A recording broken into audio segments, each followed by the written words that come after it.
31 ساڵên بورî zêdetir ji 13,000 kesan li Herêma Kurdistanê bûne qurbaniyên mîn û teqemeniyan. Ser û 6,000 kesan bi mîn û teqemeniyan li Herêma Kurdistanê canê xwe ji dest daye. Zêdetir ji 200 kîlometrên çargûşe li Herêma Kurdistanê mane hêjî ji mîn û teqemeniyan nehatine paqijkirin û pişka şêr ber bi sinûrê parêzgeha Silêmaniyê dikevîtin. Ji sala 2006 ve Iraq endame dêrêxirawa Ottawa bû paqijkirina ماینان به پاقشکردن عردی جوی دژمنی و شرطی حتی نوکه کو عراق تدا اندامه جهاتی کرن جبو هاریکاری عراق بو پاقشکردن زاویه و بگشتی عراق چاو هاریکاری هریما کردستان کریه جبو پاقشکردن زاویه جمین و تقامنی شردنا برا عراق و ایران شر کویت هاتنا داعش بگشتی ایوان آلوزیان لسر آخا عراق چه بوین زیادتر دپرسین جهجای جبار مصطفی سروکه دزگاه گشتیا کاروبارین مینال استودیو میوان ما هجای جبار گلک بخیراتی سر جواب مادینه بد زور سپاس جبار مصطفی بخیر بن زور سپاس امرو دزگاه مینی سلیمانی لا پنجون چالاکیه کبو برازشتان لیه بون معدونه بن لورا قدورو قراونتو میانداری مشتاق قبول کرد بخیراتن سپاس دۆخی پێنجۆن بە گشتی سا لە ڕۆی پاکردنەوە چۆنە لە چه ئاستێکدایە لە بمین زۆر سپاس بۆ ئەو دەرفەتە دیارە پێنجێن یەکێکە لەو قەزایانەی کە لە سنووری هەرێمی کوردستان زۆرترین ڕێژەی خاکەکەی بە مین و پاشماوەی جەنجی پیس بووە لە چاو هەموو قەزا و شار و شارۆچکەکانی تر دیارە لە ئەگەر بە ڕقم قسە بکەین لە پێنجێن لە قەزای پێنجێن 58 کیلۆمەتری چوارگۆشە خاچی پێنجێن پیس بۆ بەمین و پاشماوەی جەنجی لەو 58 کیلۆمەتر چوارگۆشەیە بە توانای حکوومەتی هەرێمی کوردستان بە توانای مالی و مرۆیی حکوومەتی هەرێمی کوردستان تواندراوە تا ئێستا 18 کیلۆمەتر پاک بکرێتەوە ئەو شوێنانەی کە ئەولەویەتیان هەیە نزیکن لە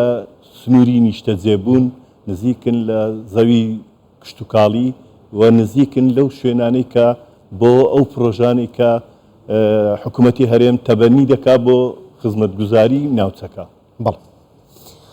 هێژای جەبار دەما بەحسێ پاقشکردنا عردی ژمین و تەقەمەنیان دەهێتاکردن بەحسا ڕێکەفتنا ئەوتاوات هێتاکردن یا ساڵ 1970 حتا ڕۆژە ئەڤروکیا 123 وڵات تێدا ئەندامن عێراق ژیژە ساڵ 2006 وەرە حتا نوکە ڤان ئالیەن اتفاق کردی دوێ ڕێکەفتنێدا بە چ ڕەنگی هاریکاریە عێراقی کردیە و عێراقی بە چ ڕەنگی هاریکاریە هەرێما کوردستانی کردیە بۆ پاقشکردنێ ژەمین و تەقەمەنیان بەڵێ ڕێککەوتن نامەی ئۆتاوە دیارە خۆش ئیشارەت پێدا لە ساڵی 2007 ئەو ڕێککەوتن نامە لە ئۆتاوا هاتە دروستکردن ئەنجامدان ئەوە بوو کە هەموو ئەو وڵاتانی گرفتی مینیان هەیە بوون بە ئەندام و لە زەمنی عێراقیش هەرێمی کوردستانیش لەو ڕێککەوتن نامەیە ئەندامە دیارە سەرەتا لە 2007 کە ڕێککەوتن نامەکە ئەنجامدرا لە 2008 ئەکتیڤ بوو لە 2008 ماوەی 10 ساڵ مۆڵەتیان دا بە حکوومەتی عێراقی و هەرێمی کوردستان کە تا ساڵی 2018 هەرێمی کوردستان و عێراق خاڵی بێ لە مین و پاشماوەی جەنجی بەڵام نەتواندرا ئەو ئیلتیزاماتە نێودەوڵەتیە جێبەجێ بکرێ ئەو ئیلتیزاماتە نێودەوڵەتیە لە بەرامبەر چییە لە بەرامبەر ئەوەیە کە سەدا 60 مەساریفی پاکسازی مین دەسەڵاتی نیشتیمانی دابینی بکە و سەدا چلیشی دووەلی مانیحە وڵاتانی کۆمەک بەخش هەوەستامە لەسەر ئەستێ دووەلی بوو هیچ هاریکاریەک هاتیەکردن بەڵێ ئەکتیڤ بوونا بڕیارێ بەڵێ هاریکاری هاتۆتە کردن بەس ئەوەی کە کراوە تەنها بۆ عێراق کراوە عێراقیش لە بەرامبەر ئەوەی کە ئێمە ئیلتیزاماتمان هاوبەشە تا 2018 ئیتر تا 2018 نە عێراق مۆفەق بوو لەو ئیلتیزاماتە نە ئێمەش لە زمنی عێراق توانیمان کوردستان خاڵی بێ لە مین و پاشماوەی جەنجی ئەوە بوو لە 2018 10 ساڵی تر مۆڵەتیاندا بە عێراق و هەرێمی کوردستان بۆی بتوانین تا ساڵی 2028 ئەو ئیلتیزاماتە جێبەجێ بکەین بەڵام بەهۆی بارودۆخی سیاسی و سەربازی عێراقی و هەروەها کوردستان و هاتنی شەڕی تیرۆرستانی داعش نەتواندرا ئەو و بەهۆی هاتنی ڤایرۆسی کۆرۆنا ساڵانی 2019 و 2021 نەتوانرا وەکو پێویست کار بکرێت و ئیلتیزاماتەکەش تا ساڵی 2028 و لێرە چەند ئاریشەیەک هەیە دێتە پێشەوە کە نە عێراق و نە ئێمەش بتوانین مۆفەق بین تا ساڵی 2028 ئومێد دەکەین تا ساڵی 2028 ئێمە کوردستانێکی خاڵی لە مینمان دەستکەوێت لە مین و پاشماوەی جەنگی بەڵام زەحمەتیەکانیش بۆ ئەو دەگەڕێتەوە یەکەم شێت ئەو کێشانەی کە عێراق بۆ هەرێمی کوردستان دروستی دەکات لە بابەتی بودجە و موچە و میزانیەی حکوومەتی هەرێم لە ڕۆی پرسی هەڵگرتنەوەی مین و پاکردنەوەی زەوێ مێبینچێنراوەکان ئیلتیزاماتی عێراق پابەندیەکانی عێراق بەرامبەر هەرێمی کوردستان چیە دەبێت چی بکە و لە بەرامبەر ئەوە وڵاتانی کۆمەک بەخشی بۆ عێراقەکەن بەڵام ئەگەر عێراق پابەند نابێ وڵاتانی کۆمەک بەخش هەرهاوادەن هاوکاری عێراقکەن وڵاتانی کۆمەک بەخش وا دەڕواننەوە کە دەوڵەتی عێراقی ئێمە لە زمنی دەوڵەتی عێراق بەڵام عێراق هیچ جۆرە ئیلتیزاماتێک پیشان نادا ئێمە چەندین جار مناقەشەمان لەگەڵ کردوون گوتومانە پاکردنەوە و یان جێبەجێکردنی ئەو ئیلتیزاماتە نێو دەوڵەتێ لە ڕێککەوتن نامەی ئۆتاوا جێبەجێکردنیەکی هاوبەشە بە یەک پاکێجە ناتواندرێ برەی عێراق خاڵی بۆ لە مین و پاشماوەی جەنگی لە کاتێکا هەرێمی کوردستان مین و پاشماوەی جەنگی مابێ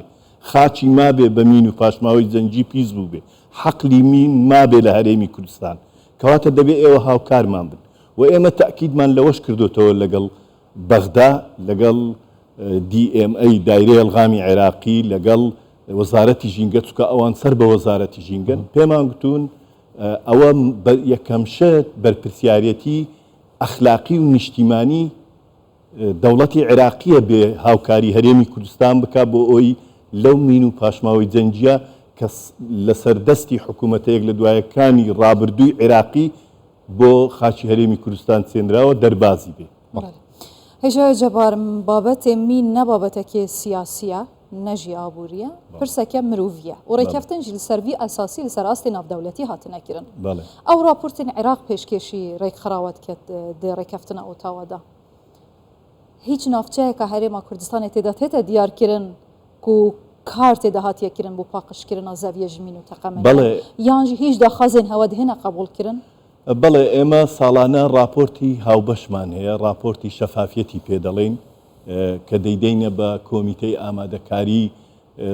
کۆبوونەوەی ساڵانەی ئۆتاوا راپۆرتی شەفافیەتی پێدەڵێن ئێمە لەوە هەموو هاوکاریەکمان کردووە و هەموو ئەو ئیلتیزاماتانەی دەکەوێتە سەر دەستگای گشتی کاروباری مین لە زمنی حکوومەتی هەرێمی کوردستان هەموو شتێکمان جێبەجێ کردووە بەڵام ئەوان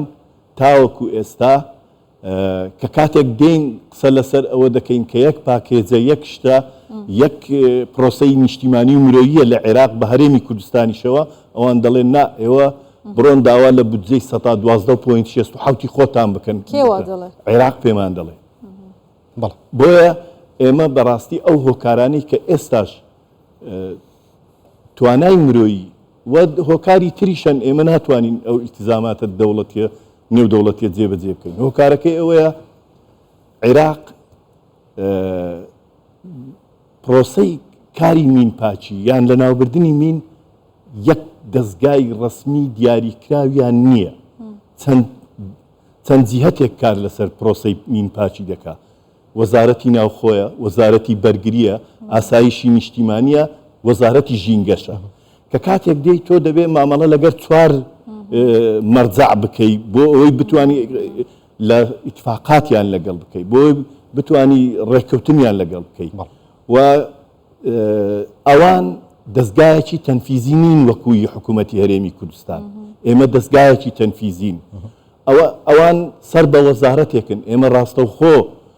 ئەوە جێگای ئیحتیمامی حکوومەتی هەرێمی کوردستانە ئێمە ڕاستەوخۆ سەر بە ئەنجومەنی وەزیرانی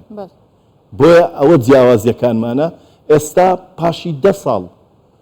ئێمەوە هەوڵ دەدەین مزەکەرەی تەفاهم لە نێوانمان بێتە ئاراوە ئێستا نزیک بۆتەوە لە واژۆکردنی ئەو مزەکەرەیە تەمەنا دەکەین عێراق ئیلتیزامات بەو ناوەرۆکی مزەکەرەکە بکە ئێمە هەنگاوی باش دەچینە پێشەوە بەڕە جەبار تەنها لە پرسی مینیە کە بینین عراق چۆنە بەرامبەر هەرێمی کوردستان و ئێستا دۆخی ئابووری هەرێمی کوردستانی شەزاین چۆنە کە حکوومەتی عراق پابند نابێ بە ناردنی شایستەدارەکانی هەرێمی کوردستان. ئەو پابندەبوونە بە شایستەدارەکانی هەرێمی کوردستان کە حکوومەتی عراق پێوی پابند نییە و پابند نییە بە هاوکاریکردنی پاکردنەوەی زەویە بە مینچێنراوەکان. ئەمە ئەرکی ئەوەی قورستر نەکردووە کارەکانی سس کردوون یاخود ناو بە تایبەت کە هەرێمی کوردستان جوگرافیاکەی وایە ناوچەیەکی شاخاویە ڕەنگە کارکردن تێدا زەحمەتتر بێ لە هەر شوێنێکی تر. بەتەکید پرۆسەی مینپاچی ئەگەر لە سەحرایەک بێ لە دەشتێک بێ قورسە ئەی چیزای ئەوەی لە منتیقەی شاخاوی بێکە ئەو جوغرافیایی کە ئێمە هەمانە. بەتەکید ئێمە ئەو بەهۆی ئەوەی کە بەهۆی ئەو سراعە سیاسی و ئیداری و اقتصادیانەی کە لەگەڵ حکوومەتی هەرێمی کوردستان هەیەی سێکتەری مینیش وەکو هەر سێکتەرەکانی تر زۆرێک لە حاڵەتێکی بەخۆیەوە بینیوە ئیمکانە نەتواندرێ وەکو پێویست کار بکرێ بەڵام تا ئێستاش بە پاڵپشتی حکوومەتی هەرێمی کوردستان بە دەعمی هەرێمی کوردستان حکوومەتی هەرێمی کوردستان تواندراوە کاری زۆر باش بکرێ و بەردەوامین لەسەر پێی خۆمانین و دەتوانین لە هەموو ئێستا پرۆسەی مینپاچی ئەگەر بە حەزمێکی کەمیش بێت لە سەرانسەری هەرێمی کوردستان بەردەوامە هەر لە زاخۆ تاوەکو خانەقی. دەگوترێ زیاتر لە 25 ملیۆن مین و تەقەمەنی لە عێراق هەن. ئایا ئەگەر بەراوردێک بکەین لە نێوان هەرێمی کوردستان و عێراق خاکی کامیان پاکترە و پرۆسەکە لە کاملا بەرەو پێشچوونێکی زیاتری بەخۆ بینیوە لە کۆتاییش ئامارەکان ئەگەر بڵێ. بەتەکید لە هەرێمی کوردستان 13 ساڵ پێشی ئێمە 13 ساڵ پێشی عێراقین بەرنامەی مینی هەرێمی کوردستان و بەرنمەیەکی تەنفیزی و ئیشرافی و ڕقابیشە هەم چاودێری دەکەین هەم ئیشراف دەکەین هەم تەنفیزیش دەکەین تیمی تەنفیزیمان هەیە بەڵام عێراق ئەوەی نییە و دووش ئەو ئامارانەی کە لە بەردەستا لە بەرنمەیەکی تریش پێم وابێ باسم کرد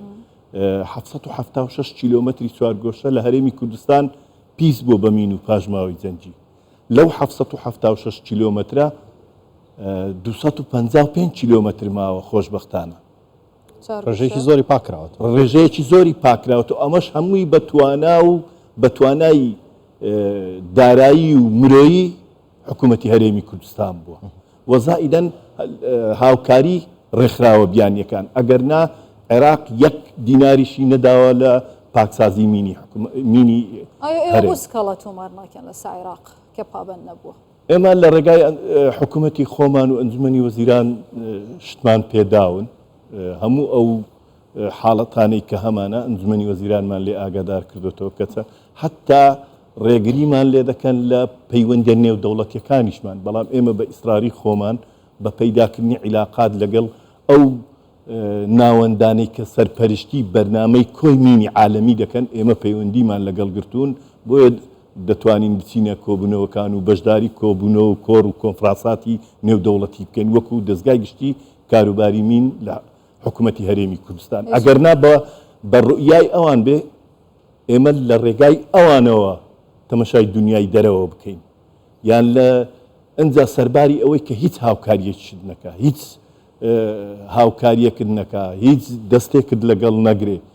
لە کاتێکا بە دەرەجەیەک ئەوە ئەرچی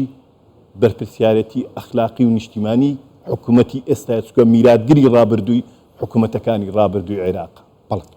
بەڵێ بەڕێز جەبار مستەفا سەرۆکی دەزای گشتی کاروباری مین لە ئەستۆدیۆ میوانمان بووی سوپاس بۆ هاتنتان مادوو نەبن سپاس